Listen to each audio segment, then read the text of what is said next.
یو چا د علیه السلام څخه پوښتنه وکړله ول هغه خوره د امت پر تا باندې د غم ورځې راغلي دي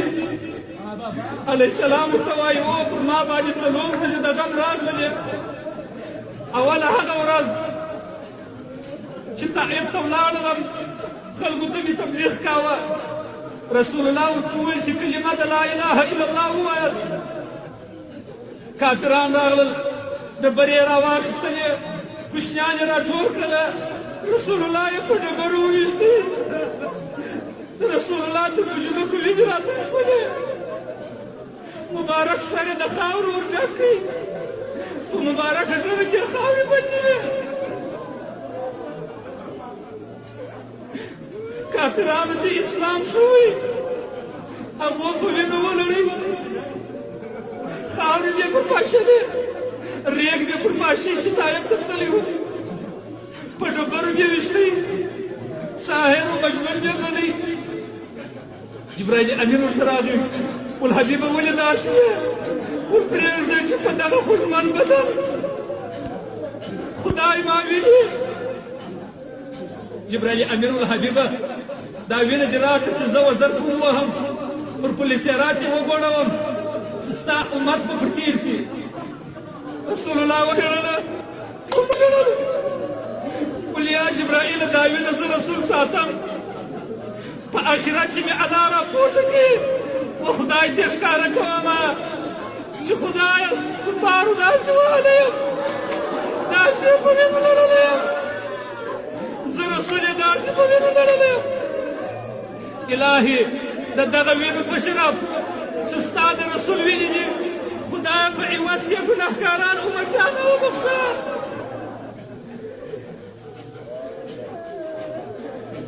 خدایه ستا د غمخور محمد رسول الله سره زموږ غم ورسره و و یوه ورځ دغه د طائف ورځ وه چې پر ما باندې ډېر تکلیف و زحمت راغی بله هغه ورځ د تکلیف علیه السلام وایي د مکې په بازار کې مې قریش ته نصیحت کاوه تبلیغ مې کاوه چې ابولهب راغی لو ډبره یې راواخیستل علیه السلام ته ودرېدی ول ما نه و درته ویلي چې دا خبرې مه کوه رسول الله په ډبره علیه السلام وویشتی مبارک بدن یې ورزخمي کړي او په بازار کې د مکې رسول الله روان و خلکو پسې الا کړله په ډبرو باندې ویشتي ول بله کومه ورځ ول بله ورځ هغه شدیده را باندې راغلله چې د احد په غذا کې حضرت محمد رسول الله ولاړ و غمخور د امت ولاړ و یو کافر ډبره راپورته کړله راغی و علیه السلام ته ودرېدی پر مبارکه خوله یې رسول الله وویشتی خوله مبارکه د رسول الله د وینو ډکه شوله مبارک 2 غاښونه یې لاندې راولوېدل شونډان مبارکان یې په وینو باندې نښته شول کفار پر راوڅرخېدله په تورو بیا رسول الله وهه چې صحابه لکه پتنګ غوندې پر رسول الله راګرځېدله د رسول الله مبارک زړه ذوب کاوه خدای تعالی پر جبرائیل امین امر وکړي ول یا جبرائیل ولاړ شه زما حبیب ته ځان ور ورسوه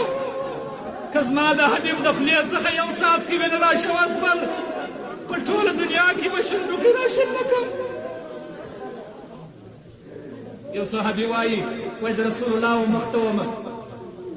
کفار به راغلل علیه السلام به په تورو باندې واهه ما به ځان ورته ونیوي نو مې رسول الله په شا کوي ټول مسلمانان سره تیت په رقص وله رسول الله ډېر په عذاب و وینې ځینې بهېدلې په شا مې کوي چې بیا به کفار راورسېدل بیا به مې د اسلام پیشوا کښېنوئ ما به د کفارو سره جنګ کاوه هغه و چې په شا مې رسول الله و پر ما یې زیری وکړي چې و تا ته جنت واجب سو غږ د احد په غذا کې وسو ول فقط قتل محمد صلی الله علیه وسلم ول محمد رسول الله شهید سو شیطان غږ وکړي دا ناره چې صحابه واورېدل ټولو تورې وغورځولې چې رسول الله نه وي نو موږ څه کوو چې جنګ کوو چې غمخور د امت نه وي موږ به څه کوو چې علیه السلام نه وي موږ به دلته چا ته پاڅېږو دا غږ تر مدینې پورې ورسېدی د مدینې انجونو پوړنې وغورځول د کورو څخه مخ د احد پر خوا یې راعلا کړله خلکو دوکانونه پرېښول د رسول الله په امید یې راعلا کړل بیبي فاطمه چې خبره سوله دواړه امامین یې تر لاس ونیول لڅې پښې یې د مدینې په کوڅو کې راځغستله د یا ابابکر وا محمده وا احمد نارې وهلې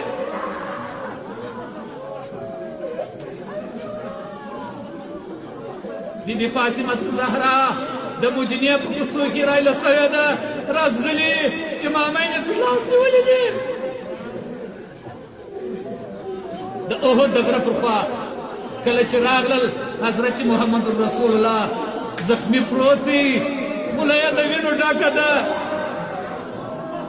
مبارک چې وینو تنجې یې خولې کړي دي رنګ مبارک یې ژړ سوی دی شونډان یې په وینو کلک دي وا خدایه ستا د حبیب محمد رسول الله په مبارکه خوله کې وینې دي خدای د رسول الله په شرف وبخښه